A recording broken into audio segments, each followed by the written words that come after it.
guy named Feng Xi is in love with the most popular girl in school, Suji. Suji overhears him telling his friends that he loves her, and she extends an invitation for him to visit his apartment. Returning together, they talked about the weird murders that have been happening lately. The victims are men, and these murders usually happen while the victim is making love, so Suji promises to protect him from this danger. She also reveals that she has been interested in him for a while, and they eventually become a couple. The next day, they go shopping. After the purchase, the man suddenly falls from a tall building on Feng Xi, but Suji saves him. The man who fell died on the spot, and many assumed it was a suicide, but this was not the case. Feng Xi goes to hand out flyers because he needs to make money after spending all of his money on shopping.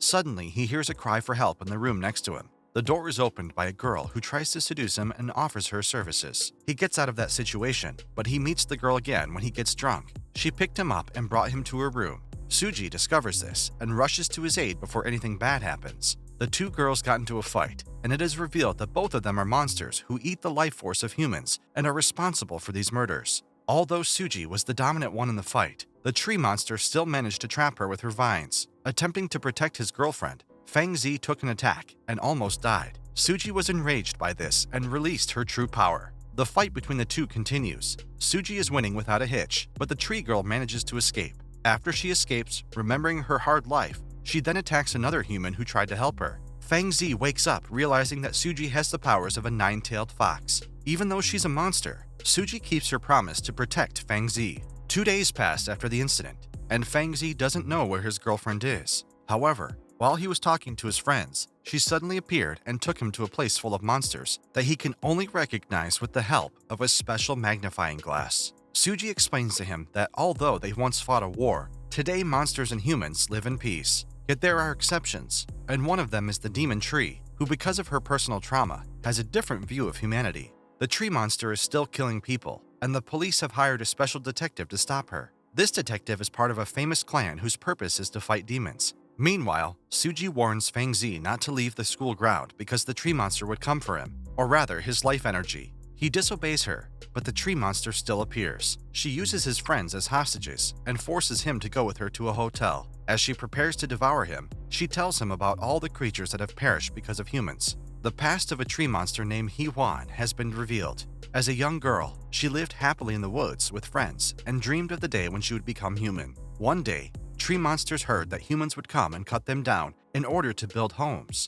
Because of their forms, most monsters weren't able to escape. He-Wan and her friend were the closest to getting human forms, so the others agreed to give them their energy and hoped that they would at least survive. However, the energy of the smaller monsters wasn't enough, so the boy gave his energy to He-Wan, making her the only survivor of the forest.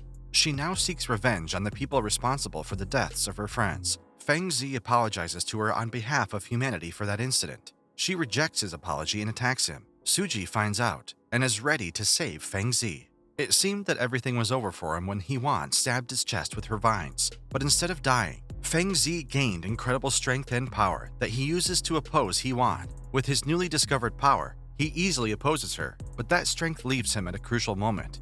Before He-Wan manages to finish him off, Suji appears and saves her boyfriend. Two monsters enter a fight in which Suji is visibly stronger. After her opponent provokes her, Suji attacks even harder. But instead of escaping, He-Wan uses all her strength to protect herself. Suji enters the building where He-Wan is hiding. She's surrounded by vines and has to defend herself from sudden attacks. Due to hard battle, the building collapsed. Feng Xi runs to find Suji, but first finds He-Wan. She attacks him again, but Suji appears once more to stop her. He-Wan, now without an arm and a leg, is unable to continue the fight. Suji plans to take away the life energy she took and return He-Wan to her original form. He-Wan, not wanting the enemy to do so, takes energy from herself and uses it to rebuild the forest that humans have cut down. Returning to her original form, He-Wan meets her long-lost friends again. Things seem to have calmed down after the conflict with He-Wan, but Feng Xi once again meets a strange girl with even more ridiculous requests. However, she is not an enemy, but an agent who works for a detective in charge of monster cases. It's her duty to protect Feng Xi because he is special, which Suji later explains to him. He is the so-called Xianjia, the one with mythical eyes in which he can see monsters. There's a seal on his body that keeps those powers closed. The only way to see monsters now is through something like a magnifying glass. During the fight with He-Wan,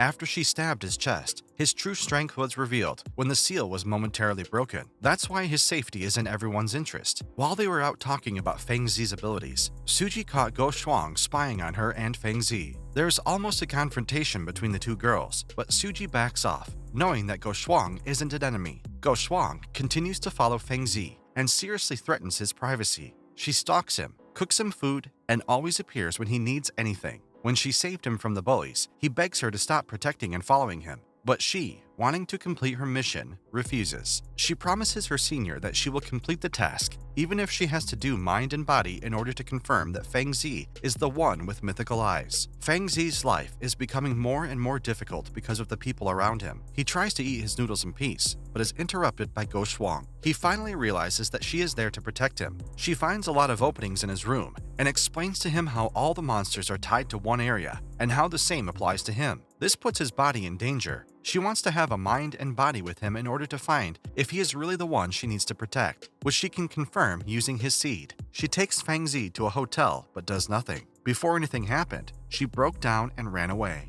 After that, she called a colleague to tell him that she was unable to complete the mission. During this time, the hotel owner wants to ask Feng Xi for a favor. The owner of the hotel is not a human, but a monster, and needs Feng Xi's help. He opened a hotel to help other monsters gather the necessary mana. Female demons would bring a man, and using his seed, they can get the life energy. However, lately his clients have started to disappear. He believes it's a serial killer who drains their life energy and then kills them when they return to their original form. He asks Feng Xi to ask his friends to help him. He wants Nine-Tailed Fox to protect his hotel because of her strength. Feng Xi agrees and tried approaching Suji, but she refuses to help. Desperate, he asks Go Shuang for help, and without a question, she agrees and comes up with a plan for the operation.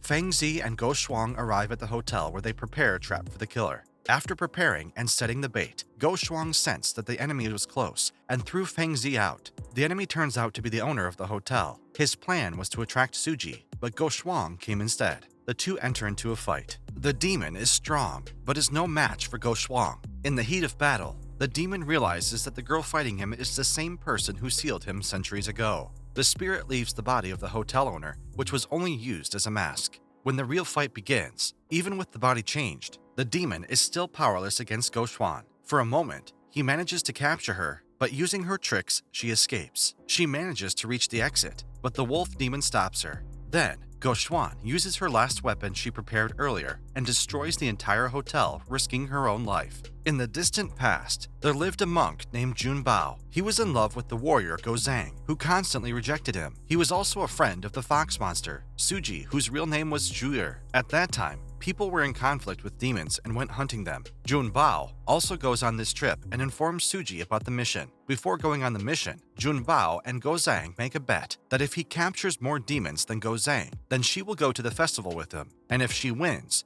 Jun Bao must do something for her. Trying to protect Go Zhang, Jun Bao gets injured and loses the bet. Jun Bao begins to question why humans and monsters fight. Then Go Zhang arrives, and he asks her to help him. She is again rude to him because of his reckless behavior. As they walk, they encounter a demon who defeated and later killed their senior. The demon wants to know where the person he wants to kill is, and the fight begins. Jun Bao and Go Zhang hold on well until the demon takes Go Zhang hostage. In order to save her, Jun Bao must give the demon what he wants. He takes the demon to a cave. There, they set a trap for him and throw the demon off a cliff. Ever since they were children, Jun Bao and Go Zhang were inseparable. Since childhood, Jun Bao asks Go Zhang to marry him, but she refuses, until now. After the fight against the wolf demon, Go Zhang is injured, but the demon has not given up yet. He tries to attack them one last time, but Go Zhang stops him. Jun Bao then asks her to marry him, to which she agrees. But due to the explosion caused by her attack in the battle against the demon, the cliff collapses, and Go Zhang falls. Jun Bao manages to catch her, but she decides to let go of his hand, so that at least he can survive.